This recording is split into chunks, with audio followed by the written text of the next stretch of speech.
எல்லாருமே எந்த ஒரு கடவுளை கும்பிடுறதுக்கு முன்னாடி கோவிலுக்கே போனால் கூட முதல்ல விநாயகர் வழிபாடு தான் பண்ணுவாங்க. ஸோ அப்படிப்பட்ட விநாயகர் பெருமானை எப்படி வழிபடணும்? விநாயகர் பெருமான் சொன்ன உடனே பார்த்தீங்கன்னா நம்மளுக்கு காட்சிக்கு வர்றது அந்த மாம்பழத்துக்காக இந்த உலகத்தை சுத்துறதை விட என்னோட தாய் தந்தை தான் முக்கியமானவர்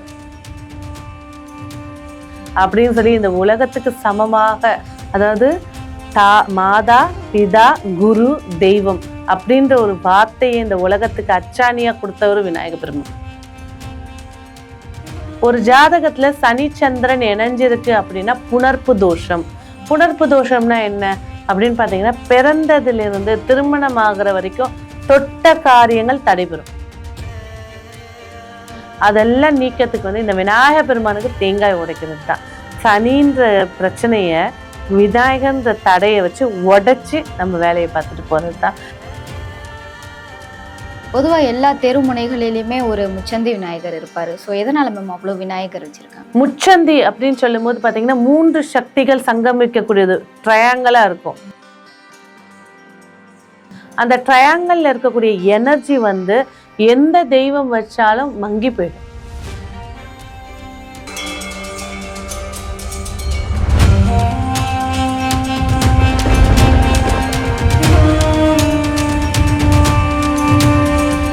தமிழ் நேயர்களுக்கு வணக்கம். இன்றைய நேர்காணல்ல ஜோதிட சிரோன்மணி பேராசிரியர் டாக்டர் ரேவதி ராஜேஷ்கண்ணா அவர்கள் இணைஞ்சிருக்காங்க. பேசலாம்.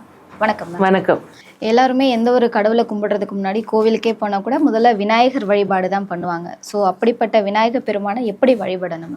விநாயகர் பெருமான் சொன்ன உடனே பார்த்தீங்கன்னா நம்மளுக்கு காட்சிக்கு வர்றது அந்த மாம்பழத்துக்காக இந்த உலகத்தை சுத்துறதை விட என்னோட தாய் தந்தை தான் முக்கியமானவர் அப்படின்னு சொல்லி இந்த உலகத்துக்கு சமமாக, அதாவது மாதா பிதா குரு தெய்வம் அப்படின்ற ஒரு வார்த்தையை இந்த உலகத்துக்கு அச்சாணியா கொடுத்தவர் விநாயக பெருமான்.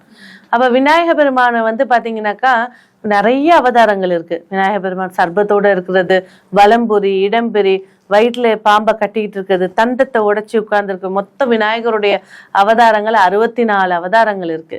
அவர் அதாவது இப்ப விஷ்ணு 10 தசாவதாரம் எடுத்தாருன்னா இவர் 12 அவதாரங்கள் எடுத்தார், ஒவ்வொரு பக்தனுக்காக எடுத்தார்.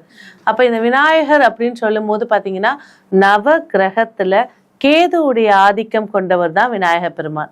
இந்த விநாயக பெருமான ஒருத்தர் வழிபாடு செஞ்சு போகும்போது, அதாவது கேதுவோட ஒரே வார்த்தையில சொல்லணும்னா தடைகள். நான் இதை எடுத்தா தடையாவது, இதை எடுத்தா பிரச்சனை. ஃபர்ஸ்ட் விநாயகருக்கு போய் ஒரு சூர தேங்காய் அப்படிங்கிறது சனி. உள்ள இருக்கக்கூடிய அந்த தேங்காயோட அந்த சதப்பகுதி சந்திரன். ஒரு ஜாதகத்துல சனி சந்திரன் இணைஞ்சிருக்கு அப்படின்னா புணர்ப்பு தோஷம். புணர்ப்பு தோஷம்னா என்ன அப்படின்னு பாத்தீங்கன்னா, பிறந்ததுல இருந்து திருமணம் ஆகிற வரைக்கும் தொட்ட காரியங்கள் தடைபெறும். நோட் புக் கொடுப்பாங்க ஸ்கூல்ல, இவன் போய் வாங்கும்போது நீ நாளைக்கு வாங்கிக்க போ, இப்ப இல்ல, அந்த ஒரு நாள் அவனோட தாமதம் இருக்கு பாத்தீங்களா, அவனோட இது ரொம்ப கஷ்டமா இருக்கும்.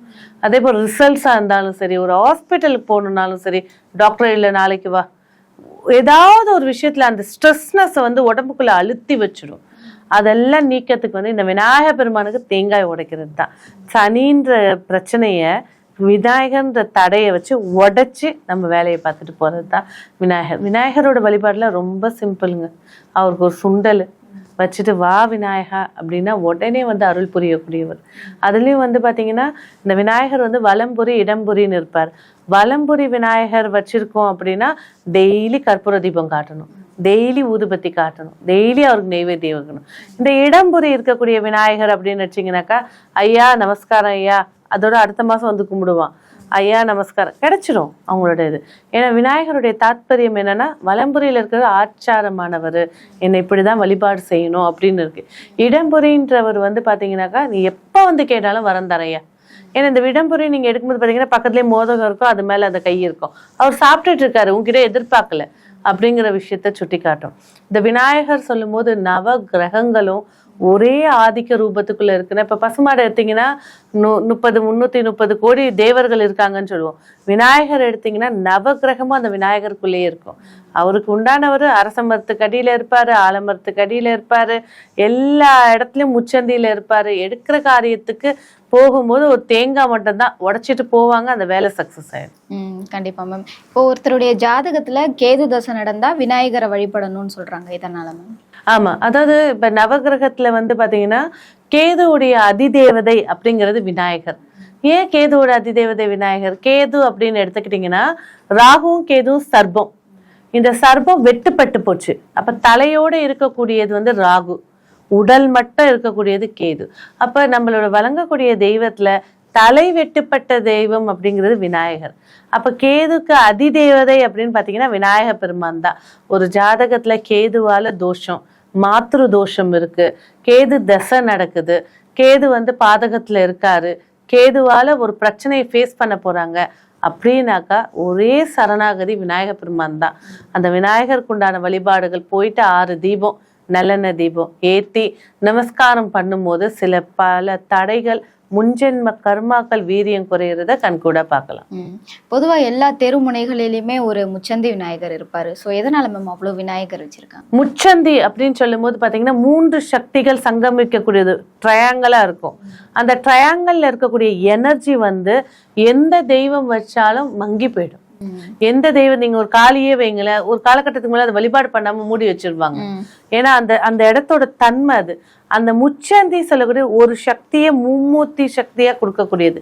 அப்போ இந்த விநாயகரை முச்சந்தியில வைக்கும் போது அந்த எனர்ஜியை அவர் ரிவைஸ் பண்ணி, ஏன்னா அந்த வடிவம் அதை ரிவைஸ் எடுத்துக்கிட்டு நல்ல ஒரு பாசிட்டிவ் ஆற்றலை ஏற்படுத்தி கொடுக்கக்கூடியது. அதை தான் வந்து பார்த்தீங்கன்னா அரச மரம் எடுத்துக்கிட்டிங்கனாக்கா பகல்லலாம் அரச மரம் வழிபாடு பண்ணால் சக்ஸஸ். சாயங்காலம் போய் அங்கே போய் படுக்கக்கூடாது. ஏன்னா அது வந்து வேற கெட்ட காற்றுகளை வெளியிடும், அப்சர்வ் பண்ணதெல்லாம் விடும்.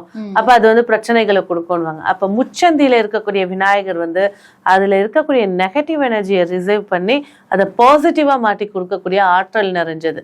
அதனாலதான் பாருங்க, முச்சந்தி இருக்கா ஒரு விநாயகரை எடுத்துட்டு வந்து வைங்க, இல்லைன்னா அங்க விபத்து அந்த மாதிரி பிரச்சனைகள் எல்லாத்தையும் உருவாக்கி கொடுப்போம். அந்த எனர்ஜி ஃபோர்ஸை கண்ட்ரோல் பண்றது விநாயகருடைய வடிவம். இப்போ அரச யோகம் கிடைக்கணும்னா விநாயகரை வழிபடணும்னு சொல்றாங்க. கண்டிப்பா. நம்ம வந்து புத்தரே வந்து பாத்தீங்கன்னா அரச மரத்துக்கு அடியில தான் உட்கார்ந்தாரு. ஏன் உட்கார்ந்தாரு? ஏது அவர் விநாயகர் பூஜையும் லட்சுமி பூஜையும் பண்ணவர் புத்தர். அவருடைய புராண கதைகள்ல எடுத்து பாத்தீங்கன்னாக்கா 12 மணிக்கு மேல அவர் சாப்பிட மாட்டாரு புத்த பகவான். அவர் வந்து விநாயகர் வழிபாட ரொம்ப அதிகமா வழிபாடு பண்ணவர். அப்ப இந்த விநாயகரை வந்து பாத்தீங்கன்னா அரச இலை, நம்ம வெத்தலை மாலை போடுவோம், இந்த அரச இலை இருக்கு பார்த்தீங்களா, அந்த இலையை எடுத்து போய் மரத்துலேருந்து ஒரு செடியிலேருந்து பிடுங்கக்கூடாது, அங்கே விழுந்து கிடக்கும். அதில் சுத்தமான இலைகளை எடுத்து நல்லா வாஷ் பண்ணி மஞ்சள் குங்குமம் வச்சு அது மேலே 7 வெத்தலையை வச்சு அதுக்கு மேலே ஒரு அகல் வச்சு தீபம் ஏற்றும் போது ஆண்டியும் அரசனாவா அப்படிங்கிறது தான் கேதுவால வரக்கூடிய யோகம். எப்பேற்பட்ட ஏழ்மையில இருந்தவனும் உச்சாணி கொம்புல தூக்கி உட்கார வைக்கக்கூடியது தான் இந்த அரச இலம் சொல்லக்கூடிய தாந்திரிக ஹோமம்.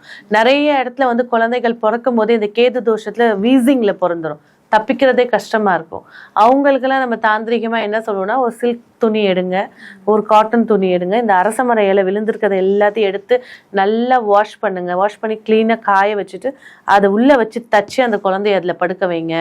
அப்போ அந்த குழந்தைக்கு இருக்கக்கூடிய நோய் ஆற்றல் நீங்கும், சக்ஸஸ்ஃபுல்லாக அந்த குழந்தை வாழ ஆரம்பிக்கும் அப்படிங்கிறத நிறைய குழந்தைகளுக்கு நம்ம சொல்லியிருக்கோம். நிறைய பேர் வந்து இந்த அரசங்குச்சியிலே வந்து கரண்டி ஒரு இதெல்லாம் ரெடி பண்ணி வச்சுப்பாங்க.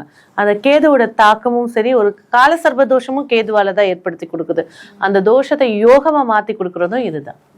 நிறைய பேர் என்ன சொல்றாங்கன்னா, விநாயகருக்கு வந்து தனியா தான் இருக்காரு, அவருக்கு திருமணம் எல்லாம் ஆகலை அப்படின்றாங்க. ஒரு சிலர் அவருக்கு சித்தி புத்தின்னு 2 மனைவிகள் இருக்காங்கன்னு சொல்றாங்க. நிஜமாவே விநாயகர் திருமணம் ஆனவரா ஆகாதவரா? ஆனவர் தான். நாட்டுல போனீங்கன்னாக்கா விநாயகருக்கு மகளே சந்தோஷி மாதா தான். விநாயகருடைய மனைவிகள் வந்து சித்தி புத்தி 2 பேரும் இருக்காங்க. அது இல்லாம லக்ஷ்மியையும் அவர் எடுத்து மடியில வச்சிருப்பாரு. உத்திஷ்ட மகா கணபதின்னு சொல்லிட்டு அவருடைய தும்பிக்கை வந்து லக்ஷ்மியோட யோனியில இருக்கும். அந்த காட்சிகள் எல்லாம் உச்சக்கட்ட மாந்திரிகம் தாந்திரிகத்துல இருக்கக்கூடியவங்க உபாசன தெய்வமா அதை எடுத்து பண்ணி நிறைய வெற்றிகளை பெற்றிருக்காங்க. அதே போல விநாயகருடைய வைஃபுங்க பார்த்தீங்கன்னா சித்தி புத்தி, ஒரு காரியம் சித்தியாகவும் நடக்கணும், அறிவுபூர்வமாகவும் நடக்கணும், அந்த மாதிரி மனைவிகளோட இருப்பாங்க. இவங்களுடைய மகள் தான் சந்தோஷி மாதா. இந்த சந்தோஷி மாதா அப்படின்னு வழிபாடு செய்யும் போது பாத்தீங்கன்னா வாழ்க்கையில எவ்வளோ செல்வம் இருக்கட்டும், எது நோய் நொடி இல்லாம மகிழ்ச்சியா ஆரோக்கியமா வாழ்ற வாழ்க்கையை தரக்கூடியது இந்த சந்தோஷி மாதா தான். இதே நார்த் சைட்ல போனீங்கன்னா விநாயகர் மனைவியோட இருப்பாரு, சவுத் சைட்ல வந்தீங்கன்னா விநாயகர் சன்னியாசியா இருப்பார். ஓகே மேம், லக்ஷ்மி விநாயகர் பத்தி சொல்லுங்க மேம். லக்ஷ்மி விநாயகர் ரொம்ப சிறப்பான ஒரு விஷயம்.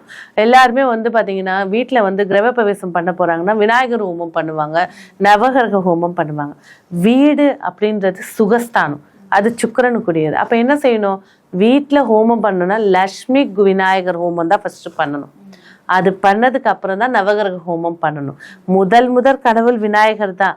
ஆனா அந்த வீடுன்ற ஒரு லக்ஸரினஸை ஏற்படுத்தி கொடுக்கறது சுக்கிர பகவான். அப்ப அந்த லக்ஷ்மி விநாயகரை வழிபாடு செய்யும் போது பல வகையான சக்சஸும் அந்த இல்லத்துல மகிழ்ச்சியும் ஏற்படுத்தி கொடுக்கும். அதே போல இந்த லக்ஷ்மி விநாயகர் அப்படின்னு எடுக்கும்போது பாத்தீங்கன்னாக்கா, மரக்காணத்துல இருக்கக்கூடிய பூமீஸ்வரர் கோயில் போனீங்கன்னா அங்க லக்ஷ்மி விநாயகர் இருப்பாரு. அதே போல மதுரையில இந்த உத்திஷ்ட கணபதின்ற பேர்லயே இருப்பாரு.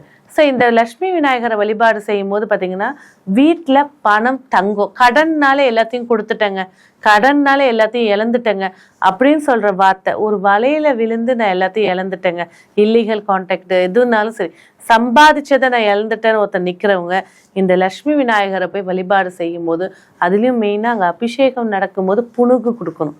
அந்த புணுகை கொடுத்து அபிஷேகம் பண்ணும்போது இவங்க வாழ்க்கையில இழந்ததை எல்லாம் மீட்டு கொடுக்கக்கூடிய சக்தி நிறைந்தது தான் இந்த லக்ஷ்மி விநாயகர்.